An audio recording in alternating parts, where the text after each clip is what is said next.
Part II of Rada, A Belgian Christmas Eve. Is in the public domain. Part II of Rada, A Belgian Christmas Eve.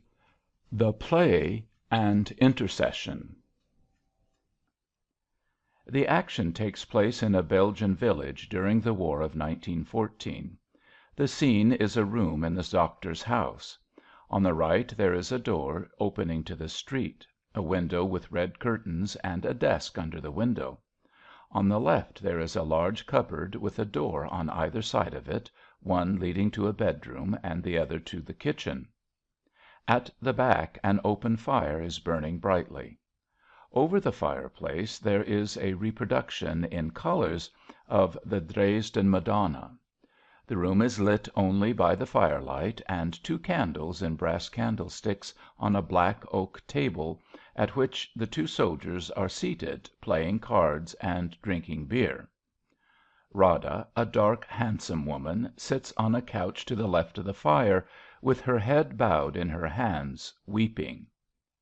Nanko sits cross-legged on a rug before the fire, rubbing his hands, snapping his fingers, and chuckling to himself.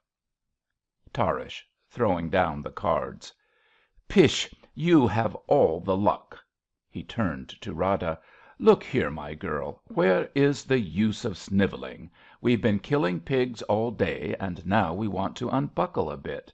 You ought to think yourself infernally lucky to be alive at all, and I'm not sure that you will be so fortunate when the other boys come back. Wheedled them out of the house finely, didn't you? On a fine wild goose chase, too. Hidden money. Refugees don't bury their money and leave the secret behind them. You've been whimpering ever since we two refused to believe you. What's your game, eh? I warn you there'll be hell to pay when they come back. Rada (sobbing and burying her face). God be pitiful! Tarrasch.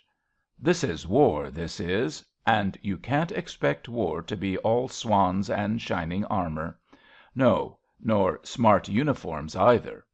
Look at the mud my friend and I have already annexed from Belgium. Brander, you know it's a most astonishing fact, but I have remarked it several times. Those women whose eyes glitter at the sight of a spiked helmet are the first to be astonished by the realities of war. They expect the dead to jump up and kiss them and tell them it is all a game as soon as the battle is ended. No, no, my dear, it's only in war that one sees how small is one's personal happiness in comparison with greater things. Isn't it? (He fills a glass and drinks. Brander lights a cigar.) Nanko. Exactly. In times of peace we forget those eternal silences. We value life too highly. We become domesticated.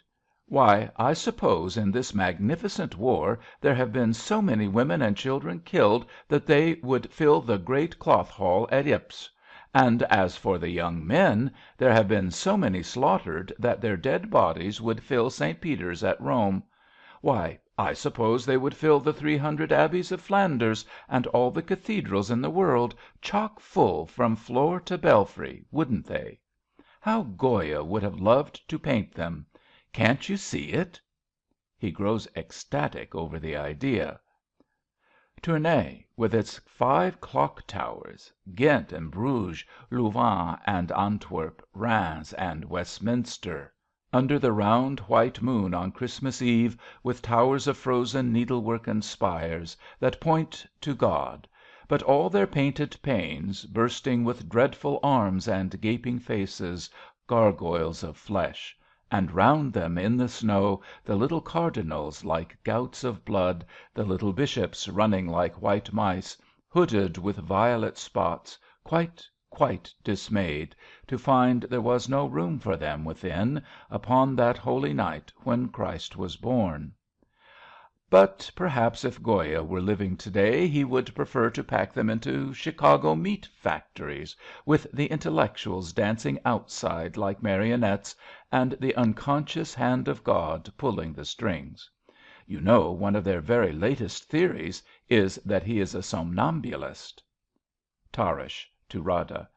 You should read Schopenhauer, my dear, and learn to estimate these emotions at their true value. You would then be able to laugh at these feelings which seem to you now so important. It is the mark of Kultur to be able to laugh at all sentiments, isn't it? Nanko. The priests, I suppose, are still balancing themselves on the tight rope over the jaws of the crowd. The poor old Pope did his best for his master when the Emperor asked him for a blessing on the war. "I bless peace," said the Pope, but nobody listened. I composed a little poem about that. I called it St. Peter's Christmas. It went like this: And does the cross of Christ still stand? Yes, though his friends may watch from far. And who is this at his right hand, This rock in the red surf of war? This is he who once denied, And turned and wept and turned again. Last night before an emperor's pride He stood and blotted out that stain. Last night an emperor bared the sword And bade him bless. He stood alone. Alone in all the world, his word Confessed and blessed a loftier throne. I hear, still travelling towards the light, In widening waves till time shall cease, The power that breathed from Rome last night His infinite whisper, "I bless peace." Tarrasch and Brander applaud ironically. Tarrasch. Excellent! Excellent! (To Rada) You should have seen our brave soldiers laughing. Do you remember, Brander, at a little village near Termonde? They made the old vicar and his cook dance naked round the dead body of his wife, who had connived at the escape of her daughter from a Prussian officer. Nanko. Ah, that was reality, wasn't it?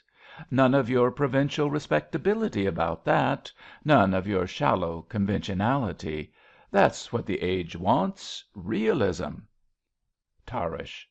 It was brutal, I confess, but better than British hypocrisy, eh? There was something great about it, like the neighing of the satyrs in the Venusberg music. Rada {sinking on her knees by the couch and sobbing). God! God!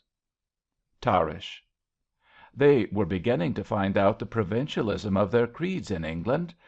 The pessimism of Schopenhauer had taught them much, and if it had not been for this last treachery, this last ridiculous outburst of the middle class mind on behalf of what they call honour, we should have continued to tolerate, if not to enjoy, in Berlin, those plays by Irishmen which expose so wittily the inferior Kultur, the shrinking from reality, of their, for the most part, not intellectual people. I have the honour, madam, to request that you should no longer make this unpleasant sound of weeping. You irritate my nerves. Have you not two men quartered upon you instead of one? And are they not university students? If your husband and the rest of the villagers had not resisted our advance, they might have been alive too. In any case, your change is for the better, isn't it? (He lights a cigar.) Nanko. Exactly, exactly. You remember, Rada, I used to be a schoolmaster myself in the old days. And if you knew what I know, you wouldn't cry, my dear. You'd understand that it's entirely a question of the survival of the fittest. A biological necessity, that's what it is. And Haeckel himself has told us that, though we may resign our hopes of immortality, and the grave is the only future for our beloved ones, yet there is infinite consolation to be found in examining a piece of moss or looking at a beetle. That's what the Germans call the male intellect. Tarrasch. Is this man attempting to be insolent? (He rises as if to strike Nanko.) Brander {tapping his forehead). Take no notice of him. He's only a resident patient. He was not calling you a beetle. He has delusions. He thinks it is always Christmas Eve. That's his little tree in the corner. As Goethe should have said There was a little Christian, he had a little tree. Up came a Superman and cracked him like a flea. Tarrasch, laughing. Very good. You should send that to the Tageblatt, Brander. Well, Rada, or whatever your name is, you'd better find something for us to eat. I'm sick of this whimpering. Wouldn't your Belgian swine have massacred us all if we'd given them the chance? We've thousands of women and children at home, snivelling and saying, "Oh, my God! Oh, my God!" Just like you. Rada {rising to her feet in a fury of contempt). Then why are you in Belgium, gentlemen? Is it the husks and chaff that the swine eat, or is it simply butchery? {They stare at her in silence, overmastered for a moment by her passion. Then, her grief welling up again, she casts herself down on the couch and buries her face in her hands, sobbing, God! God! God! Brander. Don't you trouble about God. What can He do when both sides go down on their marrow bones? He can't make both sides win, can He? Nanko. That's how the intellectuals prove He doesn't exist. Either He is not almighty, they say, or else He is unjust enough not to make both sides win. But all those anthropomorphic conceptions are out of date now, even in England, as this gentleman very truly said. You see, it was so degrading, Rada, to think that God had anything in common with mankind, though love was once quite fashionable, and as we didn't know of anything higher than ourselves, we were simply compelled to say that He resembled something lower, such as earthquakes and tigers and puppet shows and ideas of that sort. Reality above all things.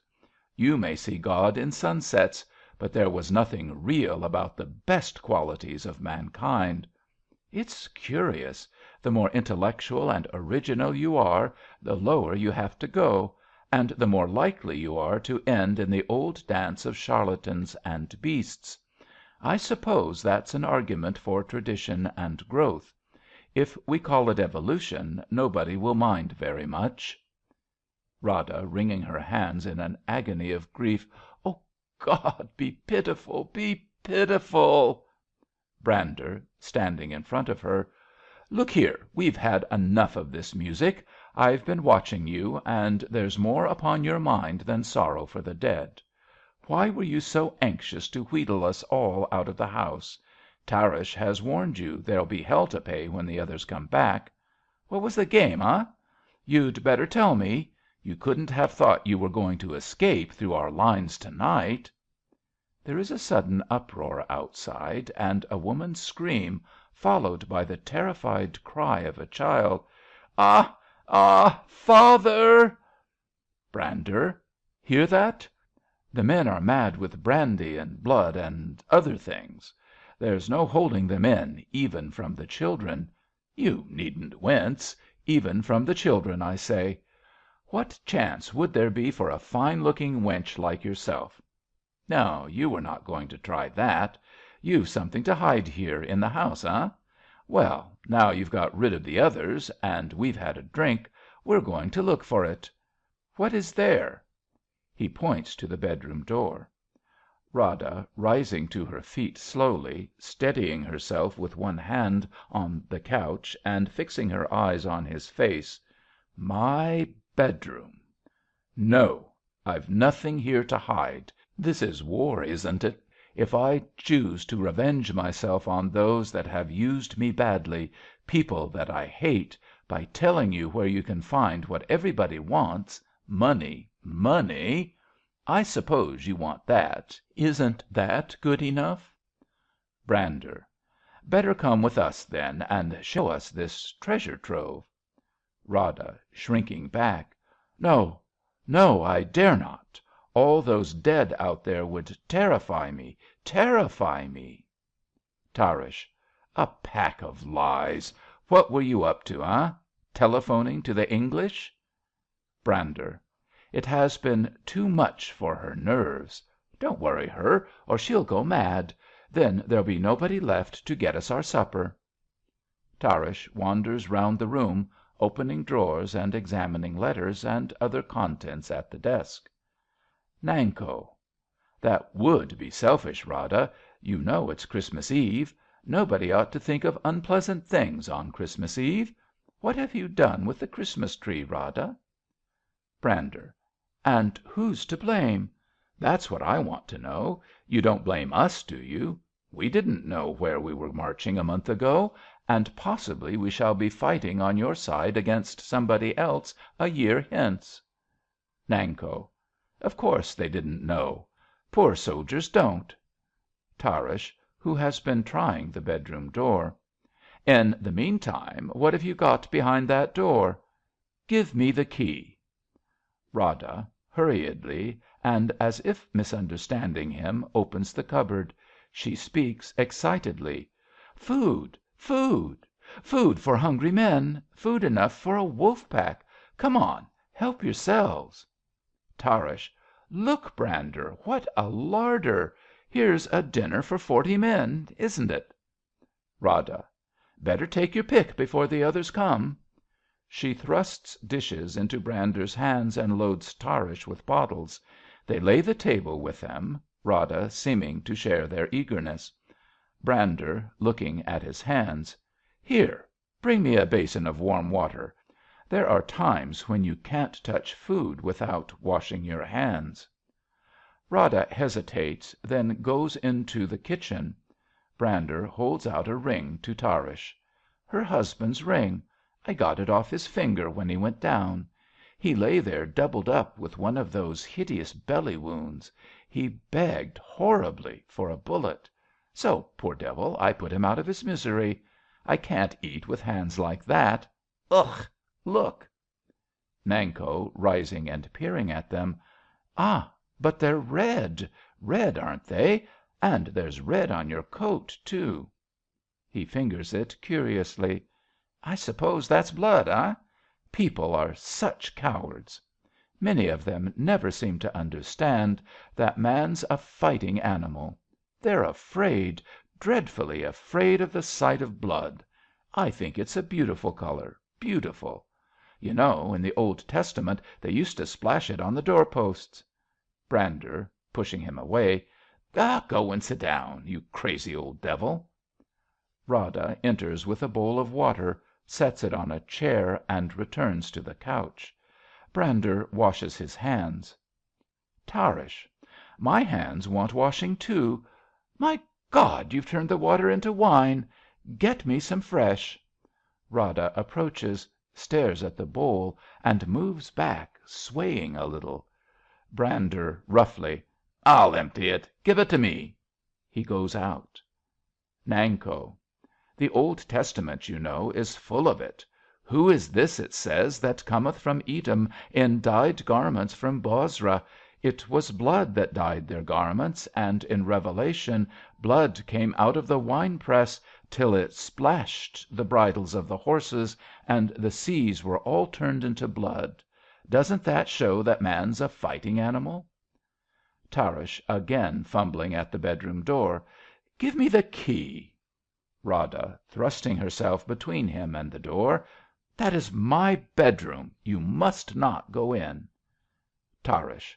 Are they so modest, then, in Belgium, madam? You're fooling us. What is it? Loot? More loot? The family stocking, eh? Brander enters. He goes to the table and begins eating. Nanko. The stocking?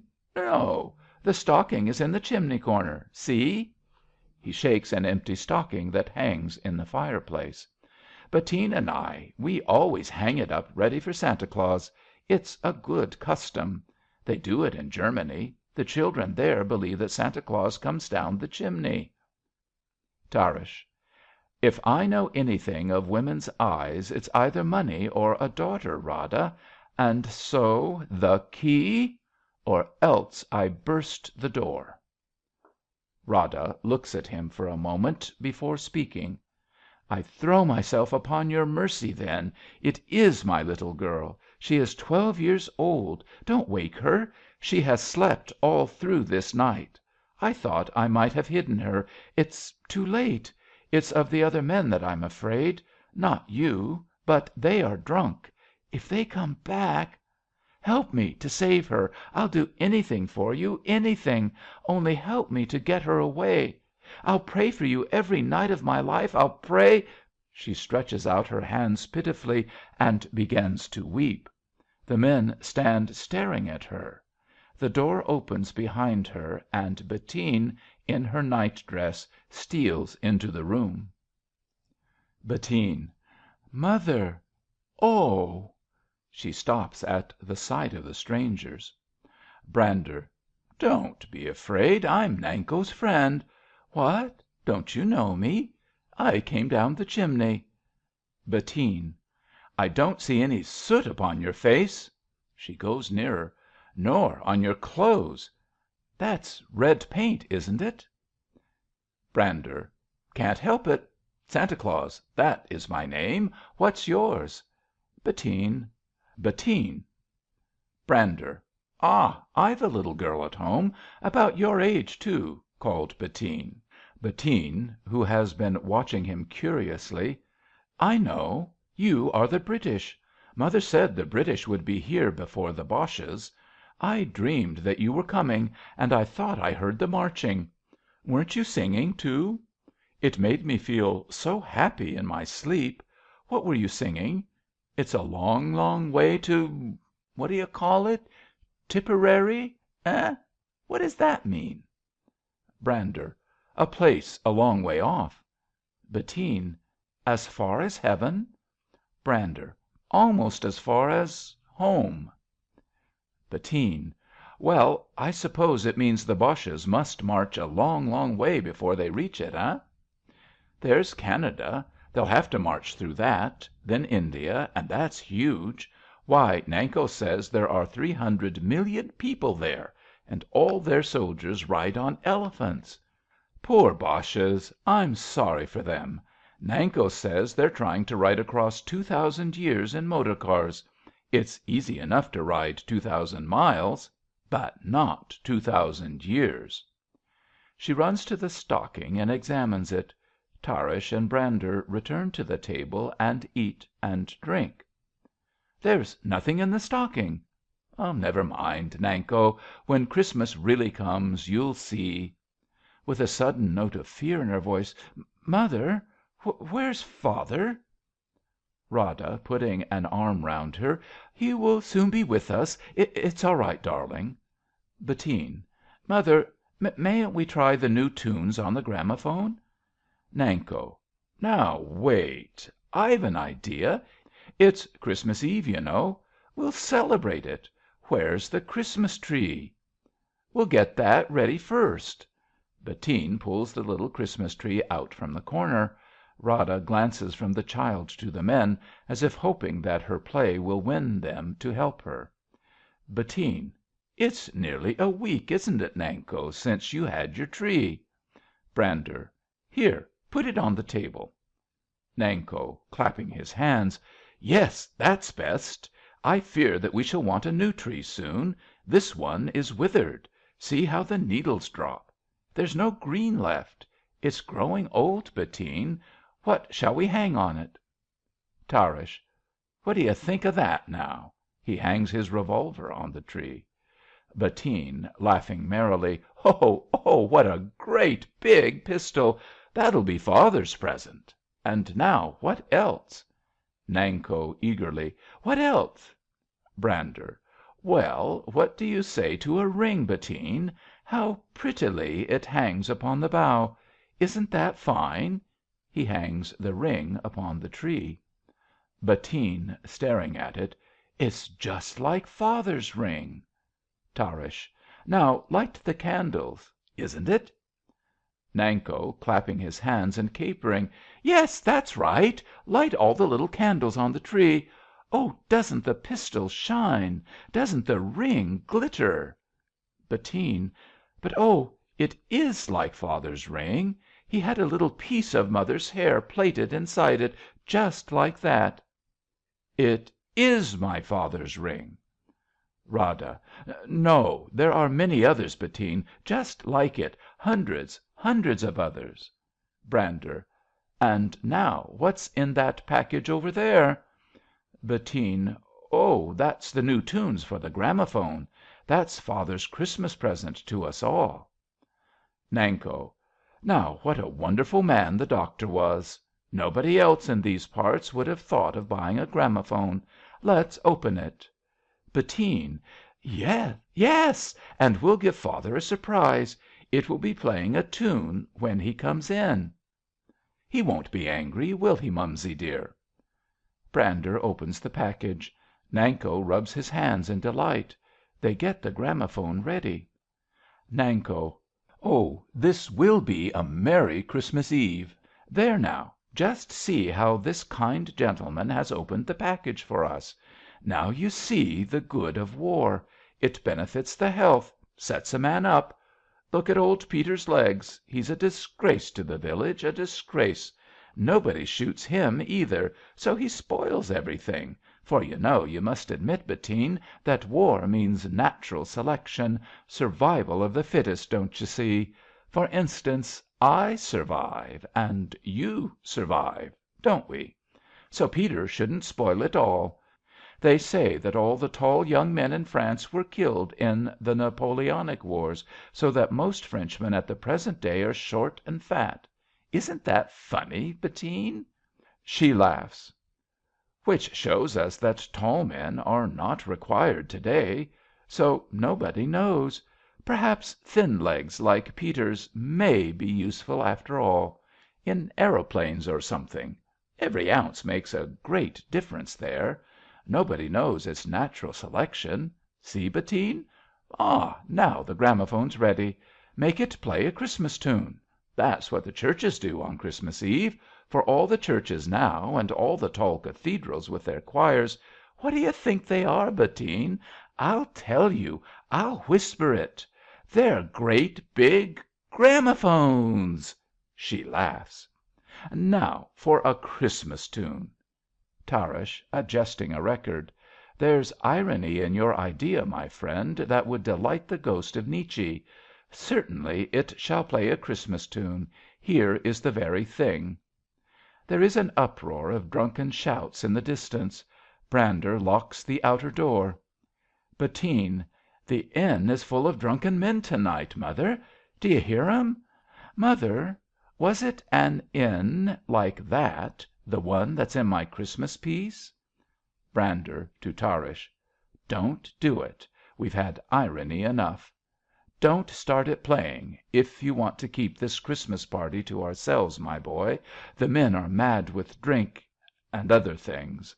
Look here, Tarrasch, what are we going to do about this youngster, eh? Better keep quiet till morning. When the men have slept it off, they'll stand a better chance of slipping away. They're all drunk, officers and men as well. Brander. That's the most merciful thing that one can say. Nanko. Oh, what a pity! I did think, Bettine, that we should have some music. Well, I know. Tell us the Christmas piece you learned in school. That's right. Stand there. No, stand up on this bench. Your mother tells me that you won the prize for learning it so beautifully, Bettine. That's right. Now, while you say it, I will stand here with a candle. See, that illustrates the scene. (He lifts one of the candles to illuminate the picture of the Madonna and Child. For a moment he speaks with a curious dignity.) You know it is not all delusion about this Christmas Eve. The wise men say that time is a delusion. Now then, speak your Christmas piece. Bettine (with her hands behind her, as if in school, she obeys him). She laid him in a manger because there was no room for them in the inn. And there were in the same country shepherds abiding in the field, keeping watch over their flock by night. And lo, the angel of the Lord came upon them, and the glory of the Lord shone round about them, and they were sore afraid.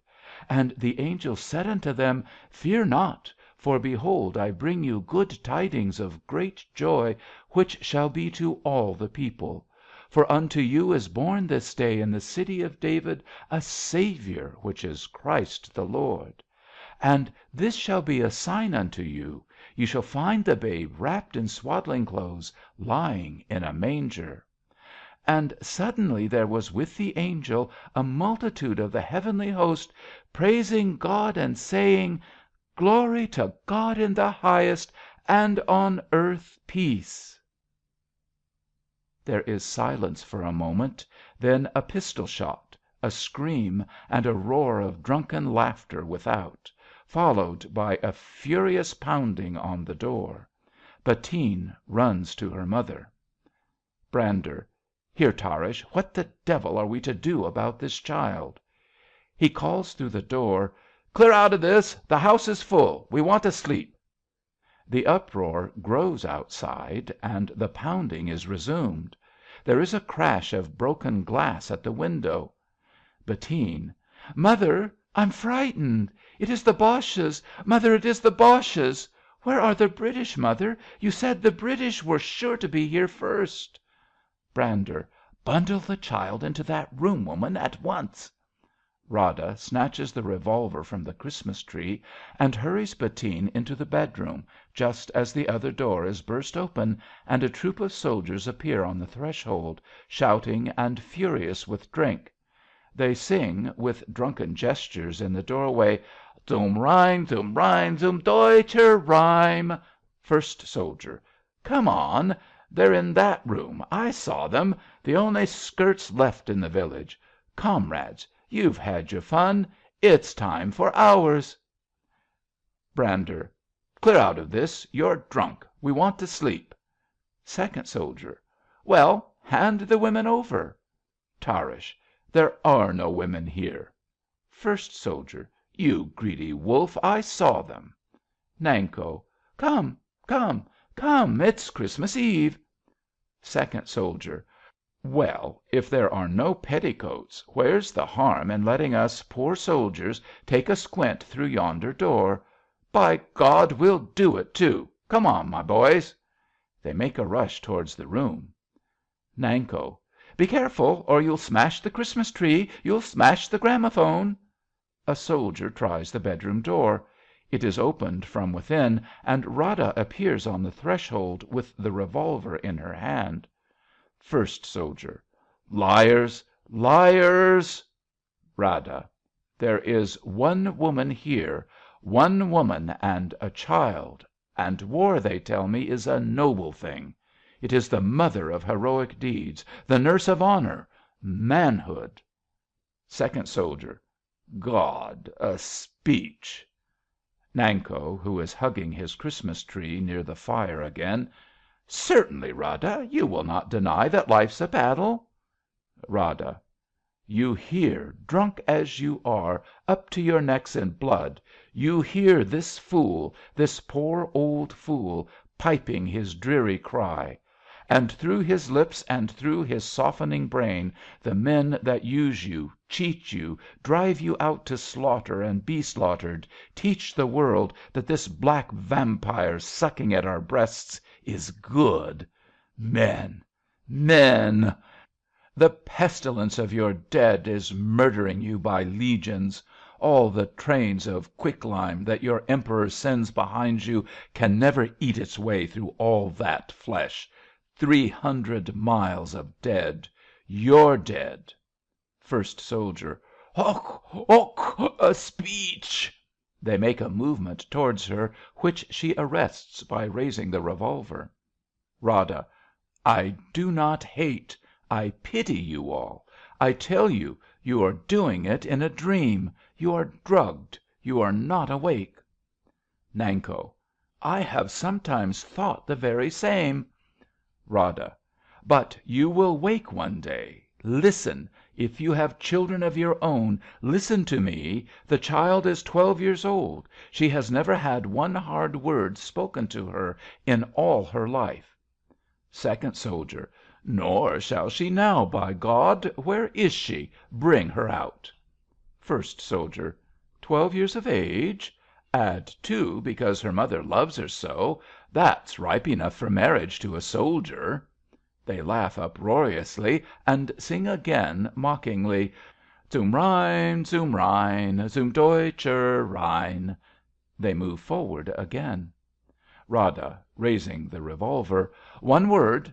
If you are deaf to honour, blind to truth, and if compassion cannot reach you, then I appeal to fear. Yes, you shall fear me. Listen. I heard, when I was in that room, a sound like gunfire coming from the south. What if it were the British? Soldiers. Ah, the swine, the dogs! Rada. Bulldogs. And slow. But they are coming. And where they hold they never will let go, though they may come too late for me and mine. You are on your trial now before the world. You never can escape it. They are coming, with justice and the unconquerable law. I warn you, though their speech is not my own, and I shall be but one of all the dead, dead with that child in a forgotten grave, I speak for them, and they will keep my word. Yes, if you harm that child, the British. Ah! (They advance towards her.) I have 1 bullet for the child, and 5 to share between you and myself. First Soldier. Come on. She can't shoot. Look at the way she's holding it. Duck down and make a rush for it. Soldiers. Come on. (They make a rush. Rada steps back into the bedroom and shuts the door in their faces.) Second Soldier. Locked out in the cold. Come, break the damn thing down. Bettine (crying within). Oh, British, British, come! Come quickly, British! Brander (trying to interpose). She'll keep her word. You'll never get 'em alive. Tarrasch. Never. I know that kind. You'd better clear out. First Soldier. Down with the door! (They put their shoulders to it. Brander makes a sign to Tarrasch. They try to pull the men back. There is a scuffle, and Brander is knocked over. He rises with the blood running down his face, while Tarrasch still struggles. The door begins to give. A shot is heard within. The men pause, and there is another shot.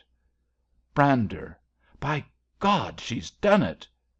(There is a booming of distant artillery.) Here! She was not lying. That came from the south west. It is the British! (A bugle call sounds in the village street.) Tarrasch. The British! A night attack! (They all rush out, except Nanko, who peers after them from the door. Leaving it open to the night, he takes a marron glacé from the table, crosses the room, and begins to examine the gramophone. Confused sounds of men rushing to arms, thin bugle calls in the distance, and the occasional clatter of a galloping horse blow in from the darkness framed in the open door. The deep pulsation of the British artillery is heard throughout in a steady undertone. Nanko (calling aloud as he munches). Come, Rada, you're pretending. They're all gone. Rada. These marrons glacés are delicious. It's over now. Come, I don't think it's right to spoil a person's pleasure on Christmas Eve. (He tiptoes to the door and peers into the night.) Come quick, Bettine. Rockets are going up. They are breaking into clusters of green stars. Oh, there's a red one. You could see for miles when that one broke. The willow trees jumped out like witches, and between them the canal dwindled away to a little thread of blood. And there were lines of men running and falling, and guns and horses floundering in a ditch. Oh, Rada, there's a bonfire by the mill. They've burned the little cottage. There's a man hanging above the bonfire by his hands, and heaps of dead all round him. Come and see. It's terrible. But it's magnificent, like one of Goya's pictures. That's the way he painted war. Well, everybody's gone. To think I was the fittest after all. (He returns to the gramophone.) I wonder how this gramophone does work. He said the tune that he was putting in was just the thing for Christmas Eve. I wonder what it was. Listen to this. He reads the title. It's a good omen, Rada. A Christmas carol. Sung by the Grand Imperial Choir, do you hear? At midnight in St. Petersburg, Adeste Fideles.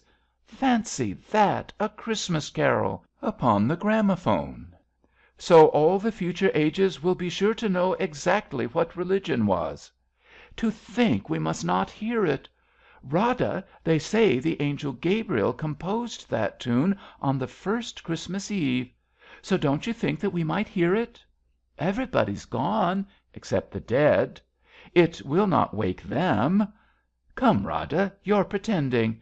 Do not make the war more dreadful than it really is.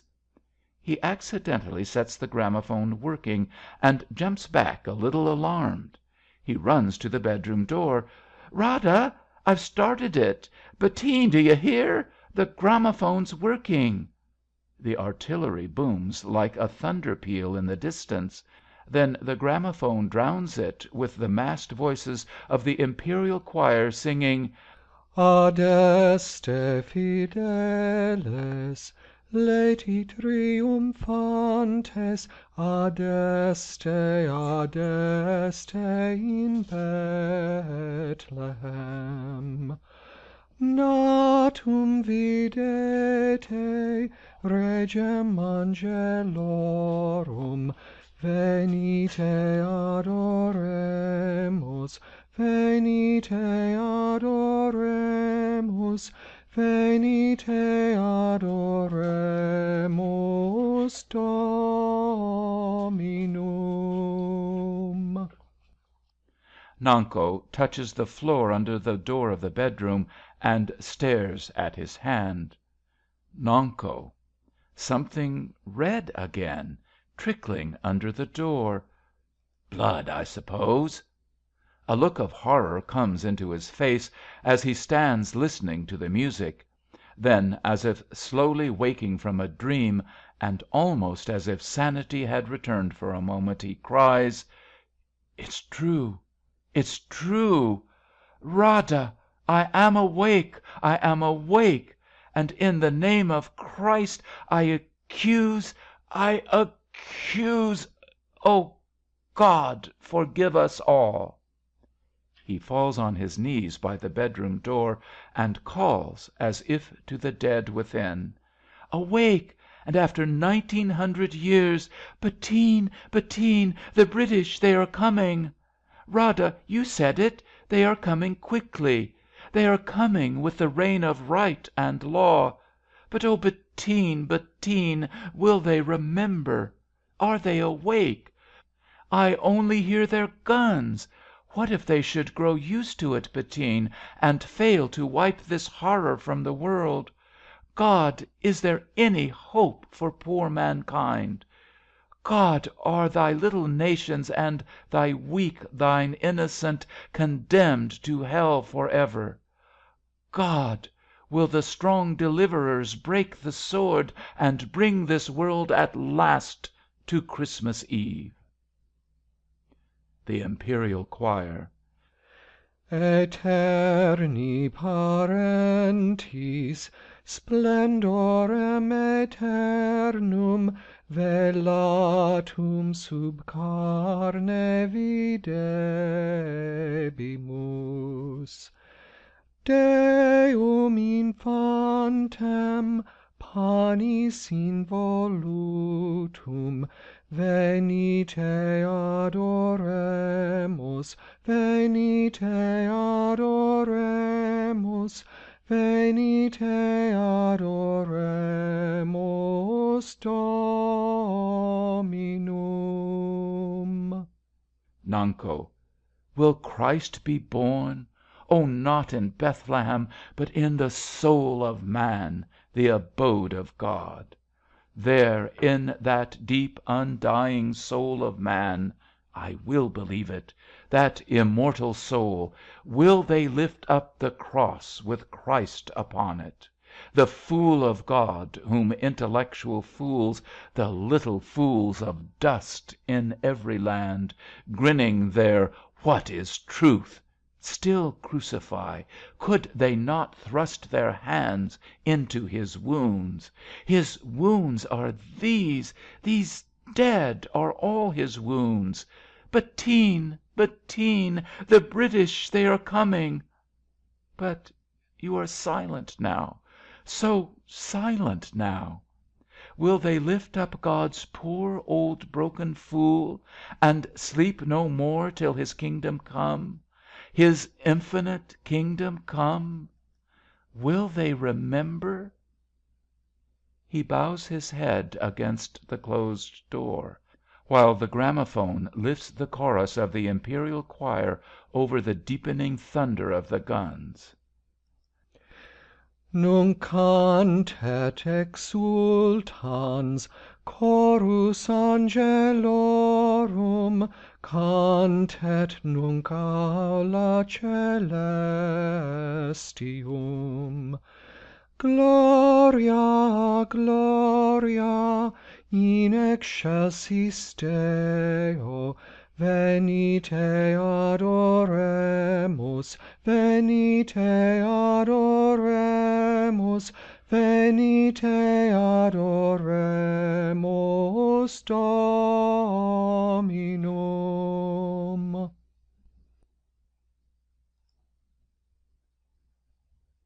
Intercession. Now the muttering gunfire dies, now the night has cloaked the slain, now the stars patrol the skies, hear our sleepless prayer again. They who work their country's will fight and die for Britain still.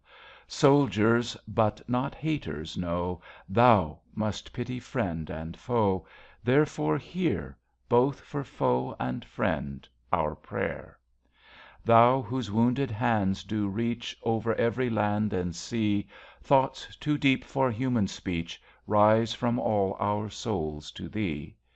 Deeper than the wrath that burns Round our hosts when day returns, Deeper than the peace that fills All these trenched and waiting hills, Hear, O hear, both for foe and friend, our prayer. Pity deeper than the grave Sees, beyond the death we wield, Faces of the young and brave Hurled against us in the field. Cannon fodder! They must come. We must slay them and be dumb. Slaughter, while we pity These most implacable enemies. Master, hear, both for foe and friend, our prayer.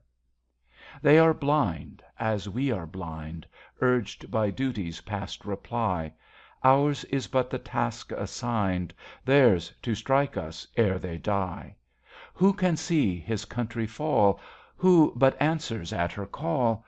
Who has power to pause and think When she reels upon the brink? Hear, O hear, both for foe and friend, our prayer. Shield them from that bitterest lie Laughed by fools who quote their mirth, When the wings of death go by And their brother shrieks on earth. Though they clamp their hearts with steel, Conquering every fear they feel, There are dreams they dare not tell. Shield, O shield their eyes from hell. Father, hear, both for foe and friend, our prayer. Where the naked bodies burn, Where the wounded toss at home, Weep and bleed and laugh in turn, Yes, the masking jest may come. Let him jest who daily dies, But oh hide his haunted eyes, Pain alone he might control. Shield, O shield his wounded soul. Master, hear, both for foe and friend, our prayer. Peace? We steel us to the end. Hope betrayed us long ago. Duty binds both foe and friend. It is ours to break the foe. Then, O God, that we might break This red Moloch for Thy sake, Know that truth indeed prevails And that justice holds the scales. Father, hear, both for foe and friend, our prayer. England, shall this awful hour, Dawning on thy long renown, Mark the purpose of thy power, Crown thee with that mightier crown, Broadening to that purpose climb All the blood red wars of time, Set the struggling peoples free, Crown with law their liberty, England, hear, both for foe and friend, our prayer. Speed, O speed, what every age Writes with a prophetic hand. Read the midnight's moving page, Read the stars, and understand. Out of chaos ye shall draw Deepening harmonies of law, Till round the eternal sun All your peoples move in one. Christ God, hear, both for foe and friend, our prayer. End of Part Two. End of Rada, a Belgian Christmas Eve, by Alfred Noyes.